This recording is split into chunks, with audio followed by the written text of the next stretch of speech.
ইতিমধ্যে দক্ষিণ ২৪ পরগনা জেলার গঙ্গাসাগরে পৌঁছালেন বিজেপি রাজ্য সভাপতি সুকান্ত মজুমদার। নামখানা থেকে লঞ্চে করে বেনুবনে পৌঁছান, সেখান থেকে গাড়ি যোগে কপিলমুনি মন্দিরে পৌঁছান। প্রথমে তিনি কপিলমুনি মন্দিরে পুজো দেন, পরে সাংবাদিকদের মুখোমুখি হয়ে রাজ্য সরকারের বিরুদ্ধে মুখ খোলেন। সন্দেশখালীতে এডির ওপর হামলা প্রসঙ্গে তিনি জানান, রাজ্য সরকার চাইছে ভারত থেকে পশ্চিমবঙ্গকে আলাদা করে নিতে। এছাড়াও তিনি শাসক দলের বিরুদ্ধে দুর্নীতির বিরুদ্ধেও মুখ খোলেন। পাশাপাশি গঙ্গাসাগর মেলা নিয়ে দুর্নীতির অভিযোগ তোলেন তিনি।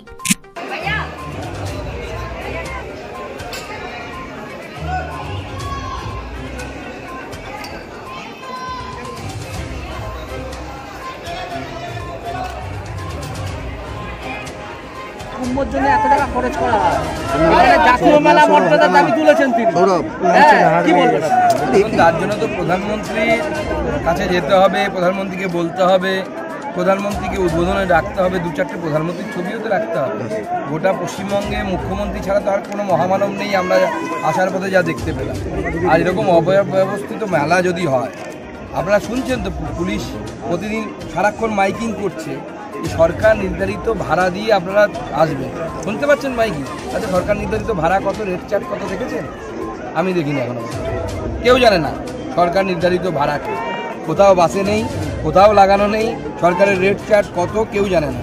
দর্শনার্থীরা আসছেন, কারো কাছে 50 টাকা, কারো কাছে 30 টাকা, যে যেরকম পাচ্ছে লুটে নিচ্ছে।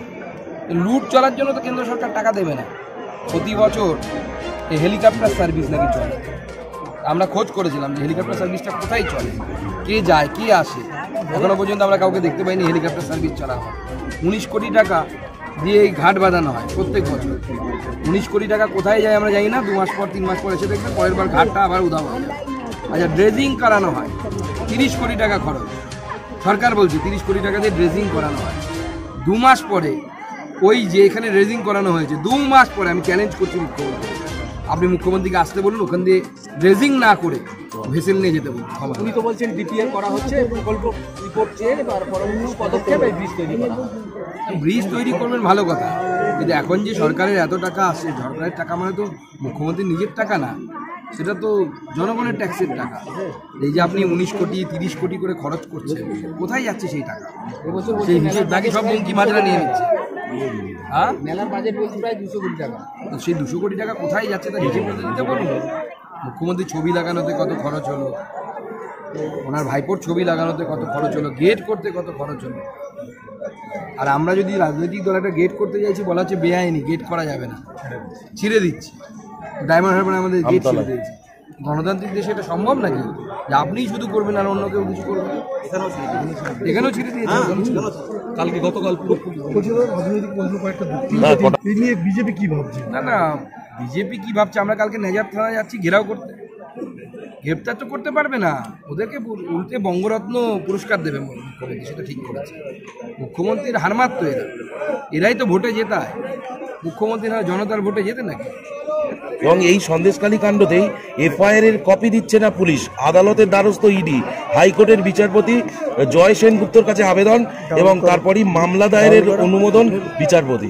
দেখুন, সরকার যে কাজ করছে, ভারতের সংবিধানের প্রতি আক্রমণ, ভারতবর্ষের সার্বভৌমত্বের প্রতি আক্রমণ, ইডির উপরে যে ধরনের ঘটনা ঘটেছে এবং আইন যেভাবে ভাঙা হয়েছে, তবে আমি এইটুকু বাংলার জনগণকে আশ্বস্ত করছি, এদের কাউকে ছেড়ে দেওয়া হবে না।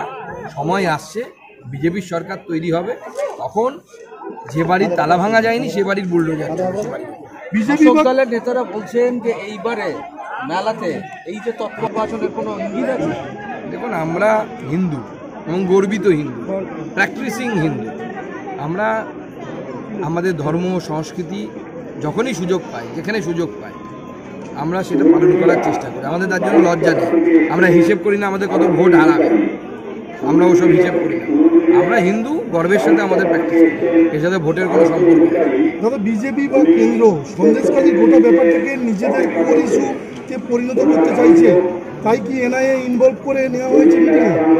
দেখুন, ইডির উপরে হামলা মানে মনে রাখবেন, ইডি তো আর কোনো ভুয়ো সংস্থা নয়। রাজ্য সরকার যেরকম চালায়, ইডি হচ্ছে ভারতবর্ষের সংবিধান দ্বারা আইন প্রণয়ন করে লোকসভা এবং রাজ্যসভাতে আইন করে ইডি তৈরি হয়েছে।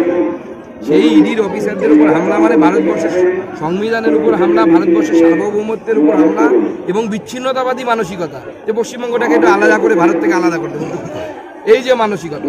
সন্দেশখালীটা পশ্চিমবঙ্গ নয়, একটু আলাদা, পশ্চিম বাংলাদেশ। এই বিচ্ছিন্নতাবাদ মানসিকতা, এই বিচ্ছিন্নবাদ, এর বিরুদ্ধে বিজেপি লড়ছে, আগামী দিনেও লড়বে।